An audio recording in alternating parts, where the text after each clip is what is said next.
Hi, everybody. I'm here with the market summary for the fourth quarter and for the full year of 2020.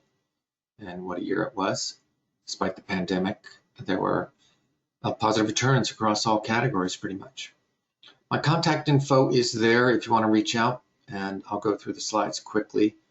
And if you want to see anything in more detail, just pause and then resume when you want to keep going. Alrighty, here we go. So when all the arrows are up, we know that every category that's on the slide was up for the period. So US, foreign stocks, emerging markets, and global real estate for the fourth quarter were all up. This great best and worst quarters and average returns show that far above average returns, and the volatility of each of these categories is there's a huge swings in these variable rates of return, which is the nature of stocks.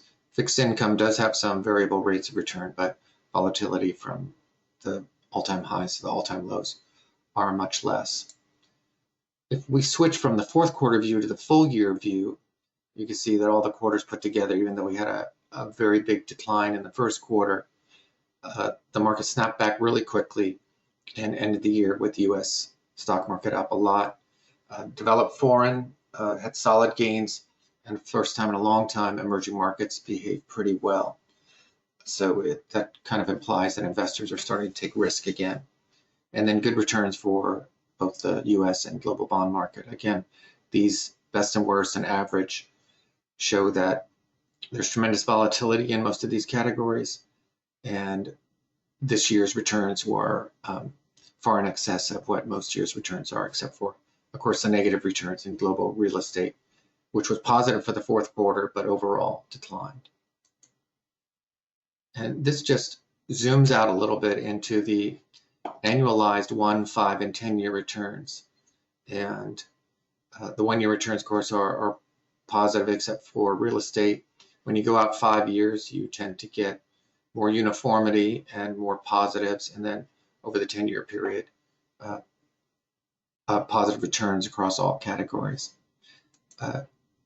The news of the day for the fourth quarter is listed here, and the path of the stock market is the graph, and then the news is listed down there. It's always interesting to see what the media focuses on. Everyone knows my attitude is that there's no real answer to why the stock market is going up each day, just the media applies something. But there's too many factors to know. And in most cases, it's the people that are moving the market are pretty good at hiding why they're doing what they're doing. So if we look at the same kind of graph, the previous graph was just the fourth quarter. Now we have the full year and the large graph here. And on the inset, we have going a 20-year graph, which of course smooths things out. And this gray area is the 1-year period we're looking at in detail.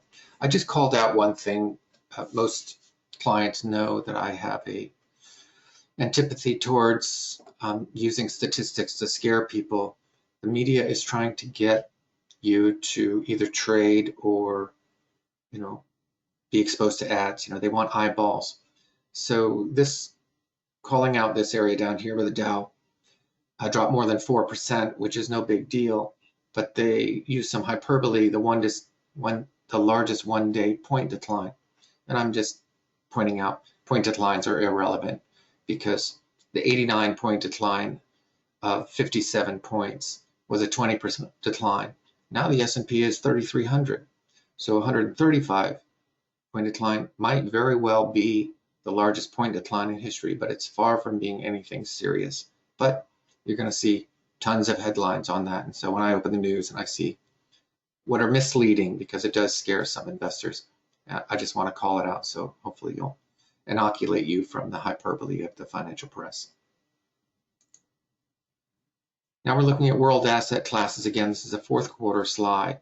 So for us, we overweight small and value stocks by about 9% in our mutual funds. And we finally had a really good quarter for value, huge returns in value relative to the S&P 500. Now everything was up, and the S&P was at the bottom of the list on a relative basis.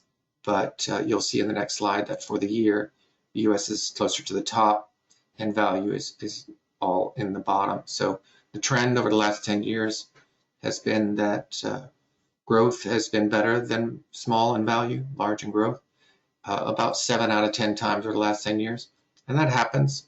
And some people will jump on the trend or momentum, but over longer periods of time, small cap and value stocks outperform the S&P 500 in large growth by about 4% per year. So who knows if this is a trend, a new trend, or not. Now we're zooming in on just we looked at global stocks. Now we'll look at US, and again, it's the same. Small value did better than growth in the fourth quarter, but for the full year, growth still did better than small in value. The big rebound in the fourth quarter is shown in these graphs, but it implies that in most periods of economic stress, investors go to the US and large growth for safety and liquidity. And even though higher returns can be gained full-time over riskier small cap and value stocks, we're experiencing what the flight to safety has done. If things settle down in the coming years, you'll see a reverse of that. Now it's just the same situation, fourth quarter, with foreign developed countries. So value had a good quarter relative to growth, but over the longer term, 1 year period, growth is doing better than value. And then in emerging markets, similar, or actually pretty similar returns with value at the top just by a little bit. And then over the year, values at the bottom relative to growth. And if we look at it by country for the fourth quarter, every country, both in the developed world on the left and the emerging markets on the right, only one country had negative returns for the quarter. So big bounce backs, and I would assume that these enormous gains, almost 40% for Austria and 50% for Colombia, they were probably the stocks that suffered the most during the earlier part of the year when investors fled risky investments. If you look at the same country index, developed and emerging markets, you see it was much more for the year, which included the first quarter, much more negative returns, not a majority, but some difficult returns for some stocks. And the majority of emerging markets for the year were down. So that's why some of our returns will trail, because we are exposed to global markets. Many US investors have what's called a home bias. So they only, whether by design or not by design, they're just concentrated in the US, and they'll do well when the US does great, not so well when it returns to the normal period of most riskier things go up faster than less risky things. So emerging markets over the long term have higher returns. And here we are at the end of the slides, and DFA is doing what they always do, which is in one way or another trying to reiterate and restate and show reasons for their investment philosophy, which is an investment philosophy I share, which is control your costs, be diversified, rebalance dynamically, overweight your portfolios to the dimensions of expected returns, which is what we do through having smaller companies, value companies, and more profitable companies. So that's worked out over long periods of time, but not in the short period of time. So they're just reviewing the pandemic, its effect on the economy, how the economy is dislocated from the stock market. Nothing could be more true about that in this particular year. I've highlighted paragraphs and thoughts that I thought were particularly interesting, and I'm going to call out and talk about just one. The final graph at the end is difficult to understand, so I wanted to explain it, which is, for these months, the stock market went down. The market went down a lot more in March than is shown here because it's a discrete period ending on the last day of March. But on March 23rd, the market was much further down. And in the 3 days after the 23rd, there was a 20% rally. And then every month after that had positive returns except for, actually, it's not the full year, it just goes to September.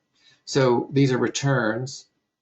And this line is hard to understand, but it's basically people raising cash and selling their shares and going to money markets or cash. And this is just a pattern. There's a group of investors that can reliably be counted on to sell their shares when prices are depressed and news is bad raise cash for the certainty of cash's return and the uncertainty of returns. They're guessing they can get in lower. It usually doesn't work out that way. And as time goes on, it's not that there's more cash on the sidelines. It's the people that hold the cash. Strong investors, disciplined investors, own stocks at low prices and bad news. Down the line, and I don't know when it will be, the same group will exchange again. This time, people that sold their shares at low prices will get back into the market one way or another, and they will exchange their cash for stocks at high prices. And through cycles, it's many times the same groups can be counted on to do their job. That's it everything I've got to say about that. I hope you find the info helpful, and connect anytime if you have questions, and I'll be talking to you all soon. Thanks.